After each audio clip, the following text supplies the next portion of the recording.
Hi guys, welcome back to Crafty Quilting Designs. Today I have a fantastic tutorial for you today. We will be using the Dresden ruler, but not only that, we will be sewing from our stash. So get all of those spare fabric that you have and let's get to making that Dresden. So let me show you how to actually use the ruler. So what I'm going to do is show you how to cut the blades out and how you can use those blades to actually make up a block or to make up a whole Dresden flower. So let's get started. So I'm going to place my ruler on the edge of my fabric. My fabric is in 2 layers. It doesn't really matter if it's front side facing you or back side. Okay, and I'm going to turn it. Now, if you have a rotating mat, it will be ideal for this. But if you don't, you can just turn it as I just did. Hold it nice and firm, butt it up against the ruler and cut.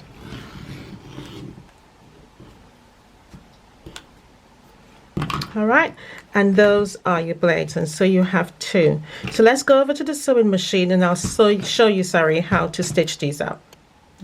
So I have my blade here, and you're folding it front sides together. So you're folding it at the widest part of the blade, front sides together, and we are going to stitch a 1/4 inch seam as normal.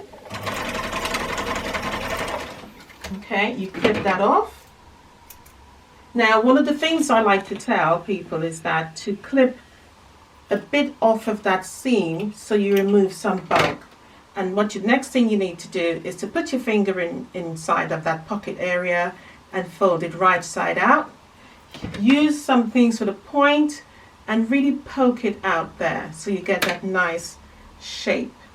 You put it nice and flat and you iron it. Now you can see that I have a few already made here for my flower, and I've put it on a white background. Okay, now to put it together, what you need to do is fold them front sides together, both, making sure that both points are lined up and this folded area here is lined up together. Again, under the machine, and you use a normal 1/4 inch seam.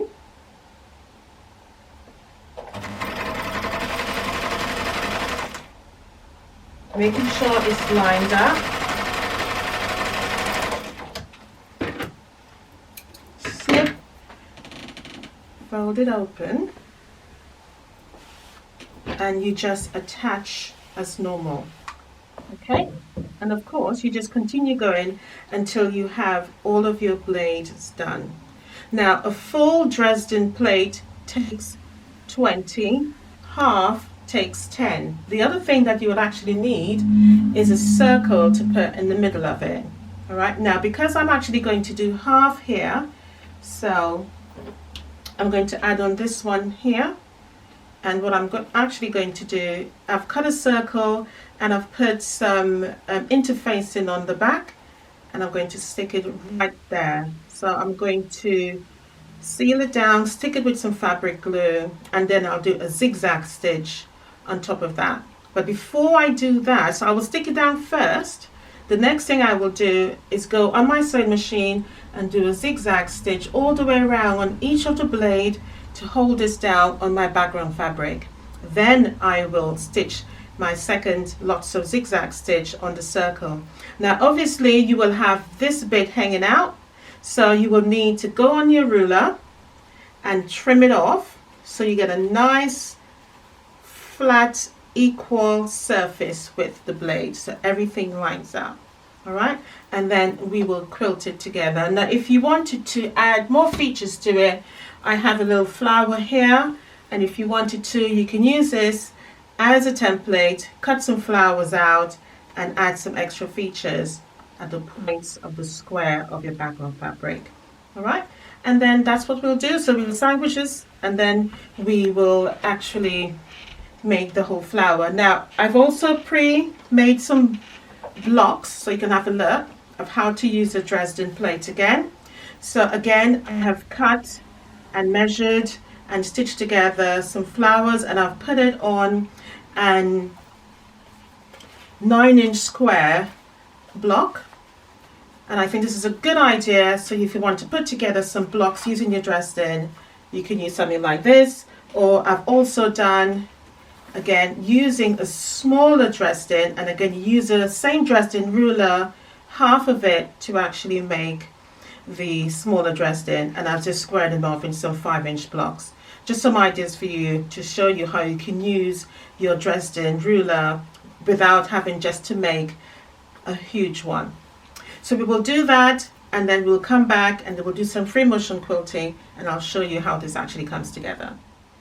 Okay guys, so I've almost completed that first Dresden, half a Dresden that we started to work on. I have done the zigzag stitch, and what I'm about to show you now is how to put on that circle in the middle to cover up the raw edges and to tuck the raw edges under the blade, because we're going to use a half a Dresden on the first backing fabric. Now what I wanted to let you know also is that all of the Dresdens I'm making today are from my stash. So I'm using spare fabric, nothing has been bought, so I'm going to show you all of those and how I actually created them. So you'll see them at the end of the video, so stay tuned till the end, and there's lots of things to come then. Okay, so let me show you. I've done the zigzag stitch. I'm going to use my needle here just to point out. So I've done a small zigzag stitch, and I've used a stitch length of 2 all the way around, just to hold it down onto the backing fabric.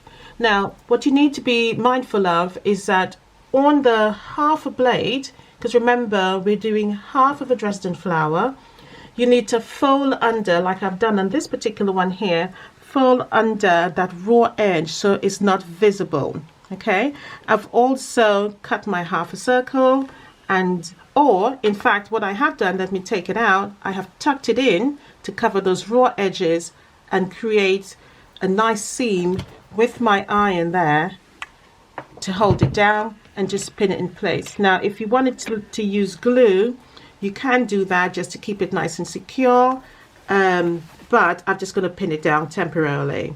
All right, once you've done that, so I'm going to start from this end, continue with my small zigzag stitch all the way down, stop there, go all the way around and curve it.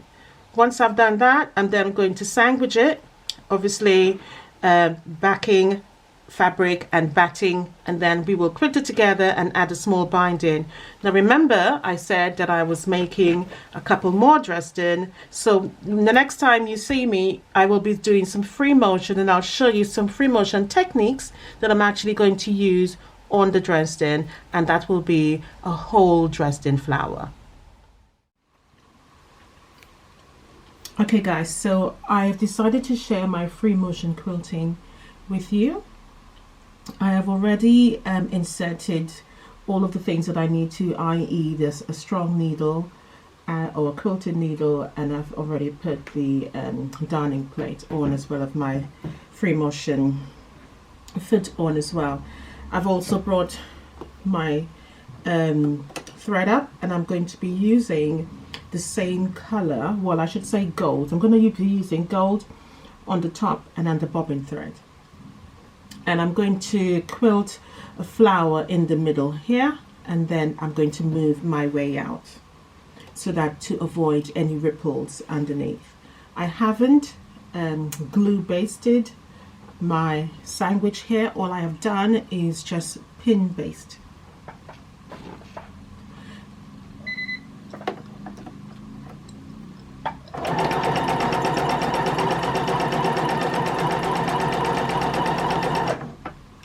So I've just made a circle for my flower, and I'm just going to snip off so that I can continue.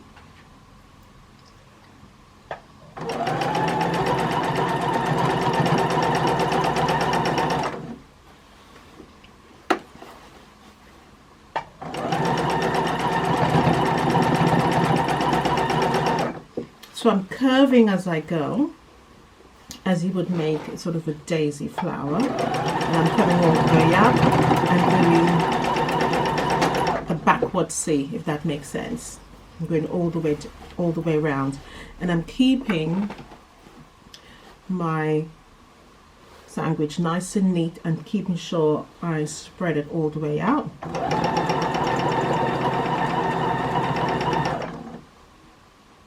I'm going to make sure that my needle is down, because when I stop, I want the needle to stop in the down position so that it's easier to find my point to move back into where I was.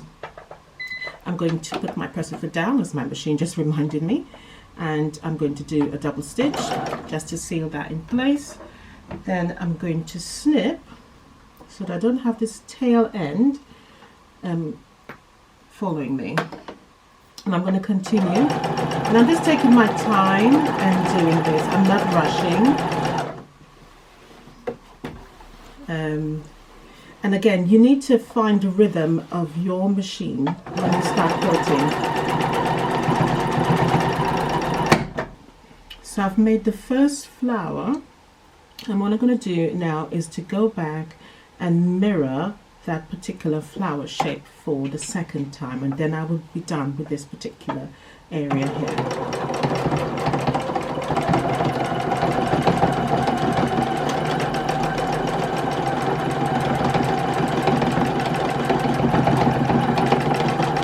Here that the pattern is quite thick. I'm going to speed up a little bit, just tiny bit, so that it helps the pattern, because I think when it's... So I'm going to go around and create my second petal all the way around my original starting petal, and then I will move on to a different colour. So take your time and turn as you go.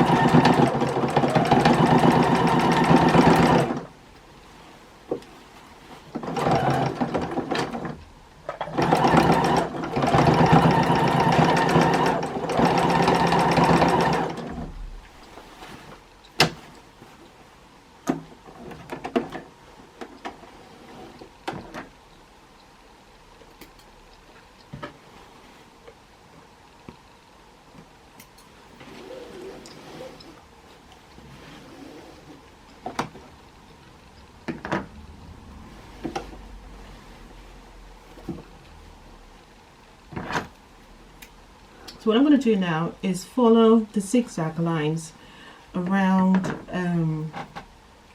the flower in the middle, my Dresden, and so I think I'm going to use a different color with this. So I'm going to rethread and come back with a different color thread. So I'm going to get a color thread that matches this particular background here. Okay, so I have rethreaded, and one of the most important things to remember is that you need to try and reposition yourself where you were when you ran out of bobbin thread. And one of the ways is, depending on obviously the needle, it many times will leave a trail of holes, and because the needle is so large and it's going through so many layers, and I think I'm using a 16 here, 1600 slash. All right, so that way you can see your former path, so to speak, so then you know where you stopped and you can go back through those ones. Well, I always forget to put my presser down. Now I'm just going to trim this off here, because it does get caught in there. And I usually put the scissors, my little snipper scissors, right flush with the thread and snip, so that way there is no sort of thread that's sailed around there.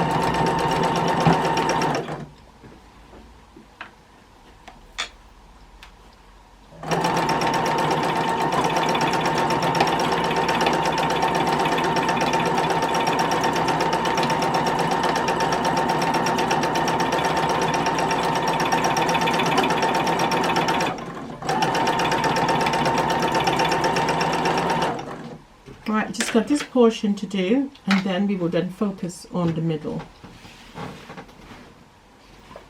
So remember, when you free motion, and keep your hands nice and flat, and when I do that, I'm also making sure I spread all of that puffiness away, so I have sort of a nice smooth path to actually quilt, so it's not bunched up like that. All right, and it also enables the bottom layer as well, just to remind you, just get in the habit of always doing that.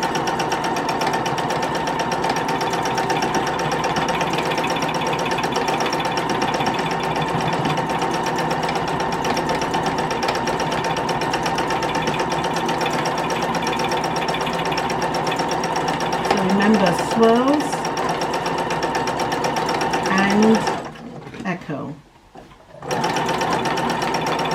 When you feel you can't echo anymore, you come out, you make a swirl, and you echo that swirl, and you go back around to the previous swirls and echo them to get back up there where I want to go, so that I don't leave any space behind. Come back down. I'm just going to do some swirls as I go down, so that I'm not just making a straight line. So I'm just doing that swirls again, and just coming back out and echoing myself immediately.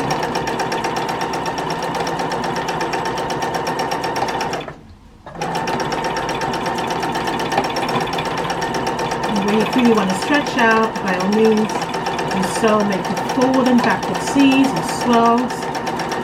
As long as you give it a bit of a peak, then it doesn't look so much more like a meandering shape. Because remember, a meandering has a curve to it, so I just curve it roundly, smoothly. Whereas what I'm doing here is giving you swirls with peaks. Okay, and that comes to the end, and I'm going to just veer off there. I'll just give you a little shot of what that looks like.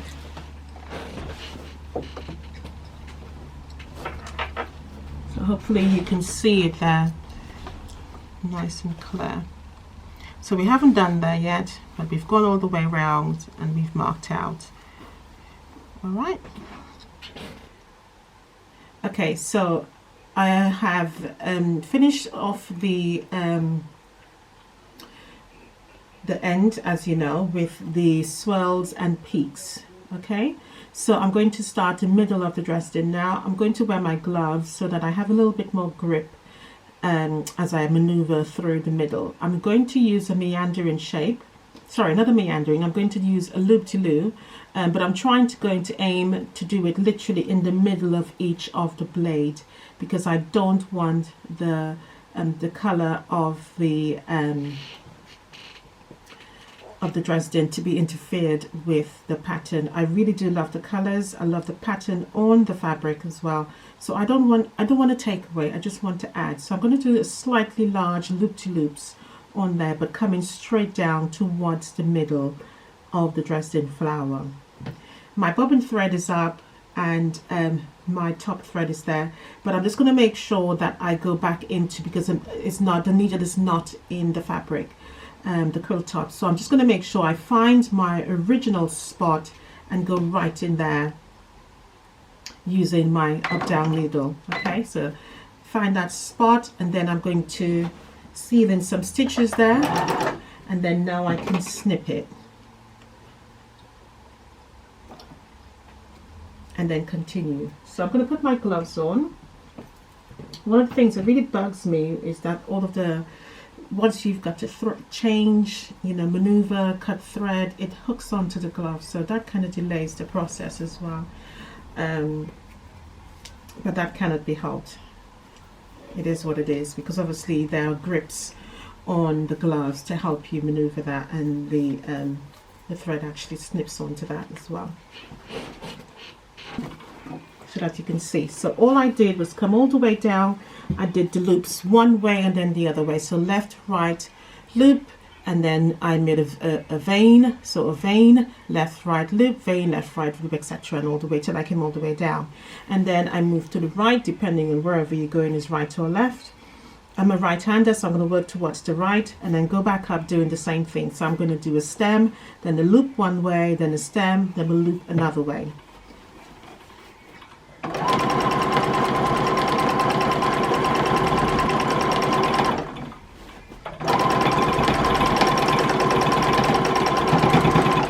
The important thing here is to try and remain right in the middle of where you started, okay? And I'm going to do the same again. Just going to come over on that white rather than on the red, as I just did. Just go right along there, nice, and take your time so you get to your point. Reposition yourself.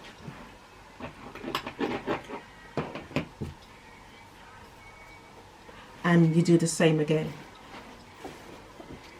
So stem, loop. Remember, keep it going consistent the other way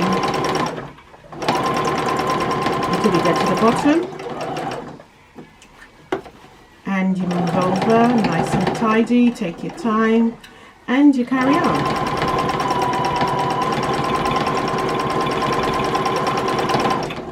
Oops, I just moved it there. No, I'm going to have to unpick that because I slightly touched it with my feet. So I'm going to have to unpick that. So I'm going to continue. And then once I'm finished, I will then correct that. So, because I don't want to, let me see if I can do it right now rather than continue. So what I'll do, I'll finish off my loop here. But I didn't finish off the loop. And then continue, and then I will just, because it's large stitches, so I'll just unpick that and then that'll be fine.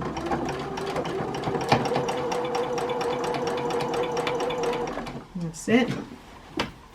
Again, so again, I'm going to travel up very close to the edge of the blade on the color, on that cream color I'm traveling on, not the black, not the red, because I don't want to retrace my zigzag stitches in gold there. And then I'm going to find myself at the peak and do my loop-to-loops again.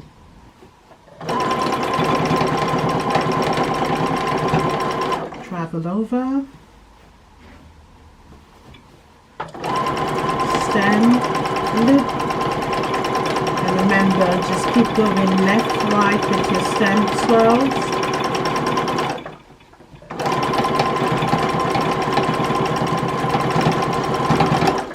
Right, get to my point again. Move over. Right along the close edge of the blade. Now notice I unfold that bit there because I'm not sure how long this extends underneath there. So rather than stitching, accidentally, I'm just going to unfold it, get myself in position, and then I would readjust if I need to curl it under again. So get to the right point. Notice how I slow down to get to the point. Okay, put my hands flat again, make my swirl, left and right. So I'm stopping to reposition my hands. If you can stretch all the way out, by all means. Right, I got to the end. I'm going to do the same again. Travel along there nice and slowly. Get to the middle. And I'm going to work my way back up. And this is what I mean about these threads. Look, I'm taking them off, but they never fall off. They literally stay on the gloves. And it eats up so much of my time doing that. Hence the reason sometimes I do it without.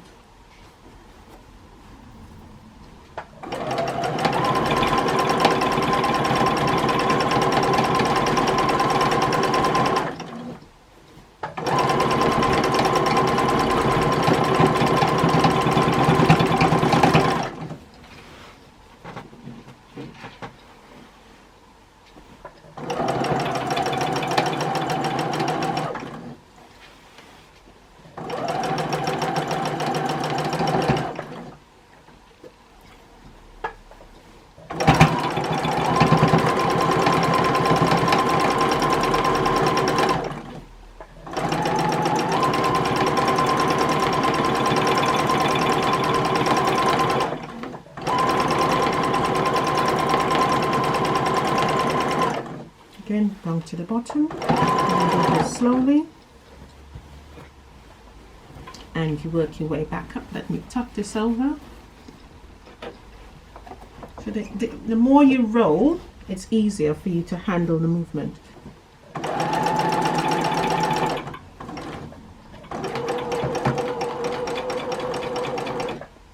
And you can actually hear the difference once I've come off the Dresden plate and I'm actually on the clear fabric. And that's because it's so dense, so it's compacted. Whereas I haven't done any quilting in the middle and in now, so hence the difference. You can hear the needle going through with slight resistance. Again, importance for having a very strong needle on there.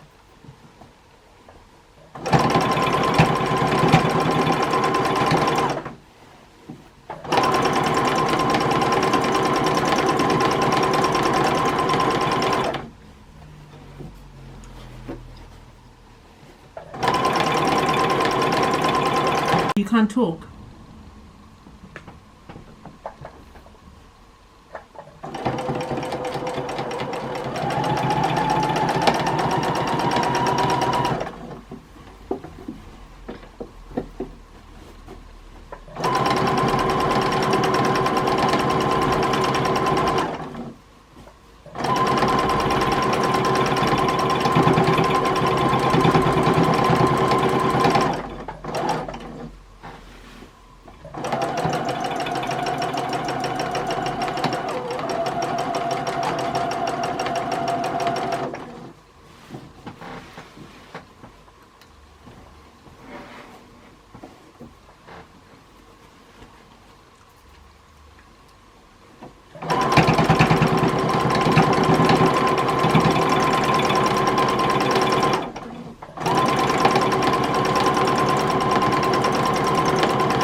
Okay, so remember to travel as you go right down to the bottom to get to the next blade, and remember it's looped, so your stem loop one way to the right, loop to the left,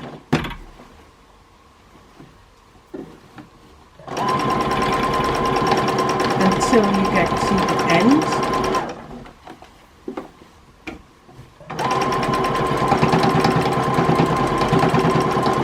Then travel outside very gently to get back to the next position.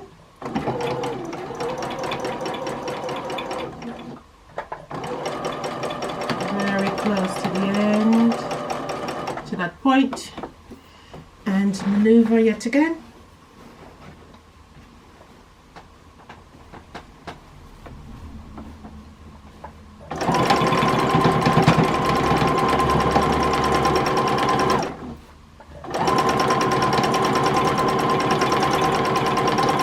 Remember, the faster you move your hands,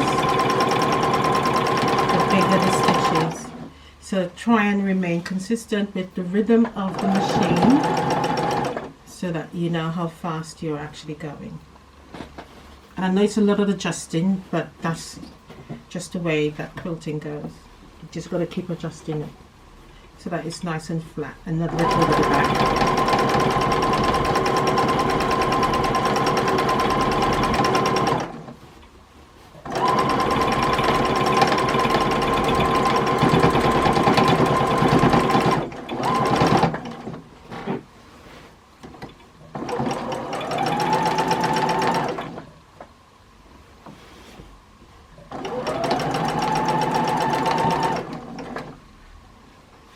So remember, it is an S that you're making, so I'm going to start with a long length S, swirl it up, come back again,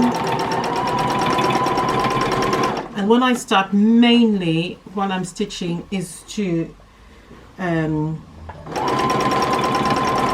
my hands in terms of repositioning. So I'm going to stop there, and I will show you the completed look with the binding on, and then that will be it.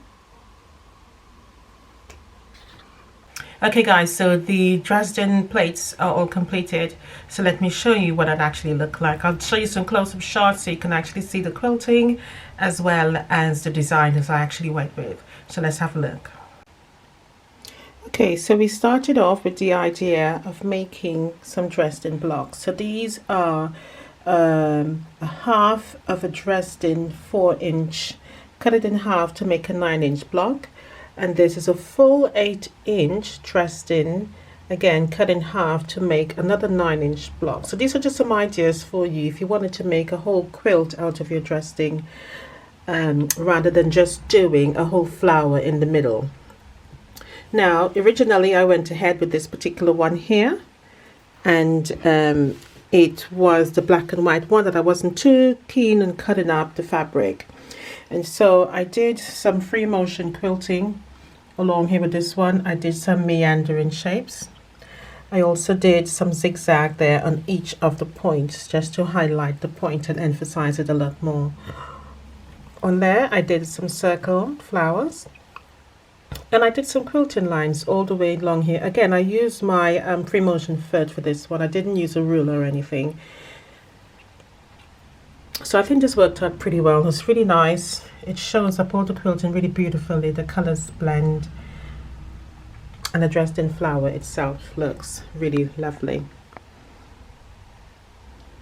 Now the other one that I worked on was this one here. This is my favorite, and I love the colors of this one. It's a lot more larger, and I've actually added a little bit more features, individual flowers there. Again, I did similar quilting, but this one I used swells with peaks. I did a similar technique around here, and I did some loops here going all the way down in all of the blades,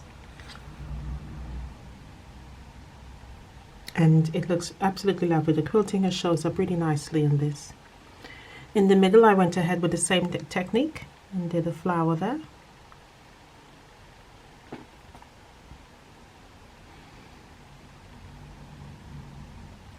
So this completes the end of our lesson today, of our video tutorial. I hope you had fun making this and you've learned some things, and you want to share your ideas on me. So please like and subscribe, and I look forward to seeing all of your ideas. Bye bye.